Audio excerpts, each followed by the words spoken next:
एक माँ अपनी 20 साल की जवान बेटी को खो देती है। वो बेटी जो बीए फाइनल ईयर की छात्रा थी और अपनी आंखों में कई सपने लेकर परीक्षा देने निकली थी, लेकिन वो कभी लौटकर नहीं आई। उसकी लाश मिलती है एक गन्ने के खेत में। अब आप मुझे बताइए, जब एक माँ बाप अपनी बेटी की ऐसी भयानक मौत देखते हैं तो वे किसके पास जाते हैं? जाहिर सी बात है, देश के कानून और पुलिस के पास। लेकिन क्या हो अगर इंसाफ की गुहार लगाने कलेक्ट्रेट पहुंचे उन रोते बिलखते पीड़ितों पर पुलिस खुद लाठियां बरसाने लगे। और उससे भी ज्यादा हैरान करने वाली बात, जिले का सबसे बड़ा पुलिस अधिकारी यानी एसएसपी खुद एक प्रदर्शनकारी को गाड़ी के अंदर घुसकर सरेआम थप्पड़ मारने लगे।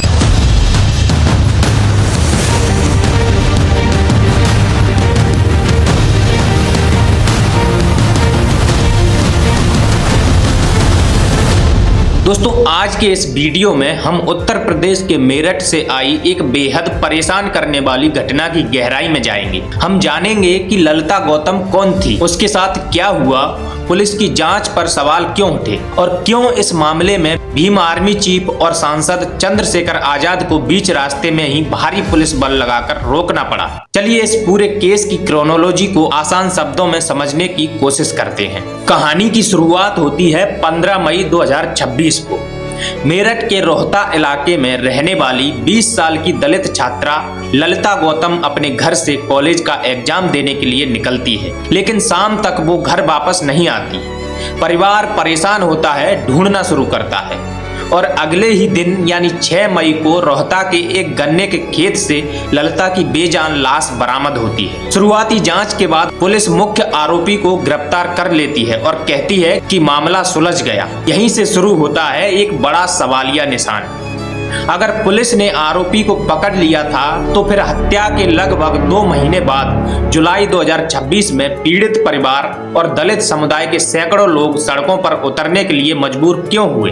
क्यों वे मेरठ कलेक्ट्रेट के गेट पर आकर बैठ गए? इसके पीछे परिवार के 3 बेहद गंभीर आरोप हैं, जिसमें पहला है गैंगरेप और केमिकल अटैक की थ्योरी। परिवार का आरोप है कि ललिता के साथ न सिर्फ दरिंदगी हुई बल्कि उसकी पोस्टमार्टम रिपोर्ट में कई तथ्यों को दबाने की कोशिश की गई। और दूसरा है बाकी आरोपियों की ढील।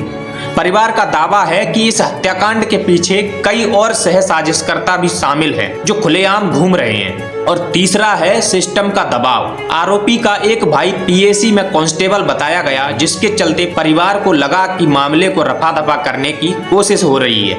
न्याय की इसी मांग को लेकर 8 जुलाई 2026 को पीड़ित परिवार और स्थानीय संगठन मेरठ कलेक्ट्रेट के बाहर इकट्ठा होते हैं। इनकी मांग बहुत साधारण थी कि वे जिले के डीएम और एसएसपी से मिलकर अपनी मांगों का एक ज्ञापन सौंपना चाहते थे, लेकिन प्रशासन ने उन्हें मिलने से मना कर दिया और प्रदर्शन को दूसरी जगह शिफ्ट करने को कहा। जब प्रदर्शनकारी न्याय की मांग पर अड़े रहे और सड़क ब्लॉक हुई तो वहां एंट्री होती है मेरठ के एसएसपी अविनाश पांडे की। उसके बाद जो हुआ उसने पूरे देश को झकझोर कर रख दिया। पुलिस ने भीड़ को तितर बितर करने के लिए बल का प्रयोग शुरू कर दिया, लेकिन बात सिर्फ भीड़ हटाने तक नहीं रुकी।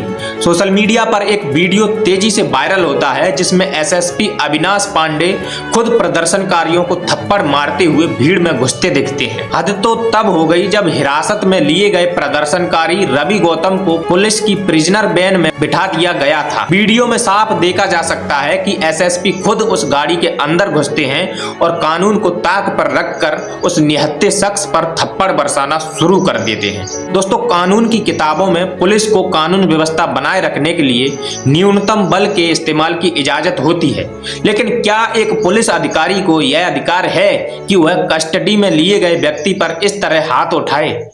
क्या यह सरेआम पुलिसिया हनक और प्रशासनिक मर्यादा का उल्लंघन नहीं है?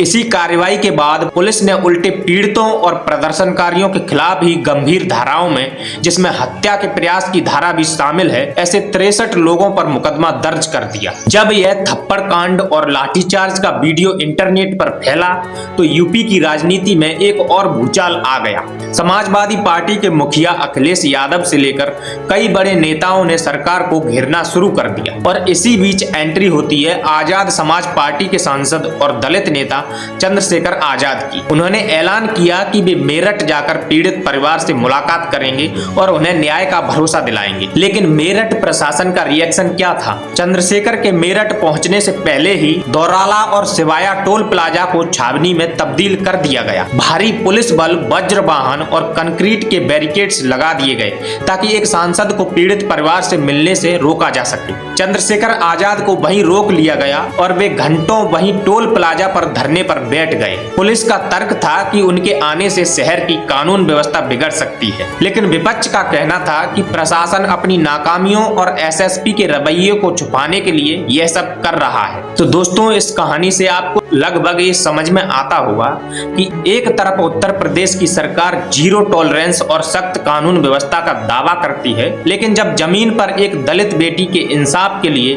शांतिपूर्ण प्रदर्शन कर रहे लोगों पर इस तरह बर्बरता की जाती है तो सिस्टम की संवेदनशीलता पर बड़े सवाल खड़े होते हैं। अपराध होना एक प्रशासनिक विफलता हो सकती है, लेकिन अपराध के पीड़ितों की आवाज को लाठियों और थप्पड़ों के दम पर दबाना लोकतंत्र में कतई स्वीकार नहीं हो सकता। अगर पुलिस के सबसे बड़े अधिकारी ही ऑन कैमरा इस तरह का व्यवहार करेंगे तो आम जनता का कानून पर भरोसा कैसे बना रहेगा? इस पूरे मामले पर आपकी क्या राय है? आपको क्या लगता है कि मेरठ पुलिस की यह कार्रवाई जायज थी या फिर एसएसपी के खिलाफ सख्त एक्शन होना चाहिए? नीचे कमेंट्स में अपनी राय जरूर दीजिएगा। मिलते हैं अगले वीडियो में। बहुत बहुत धन्यवाद।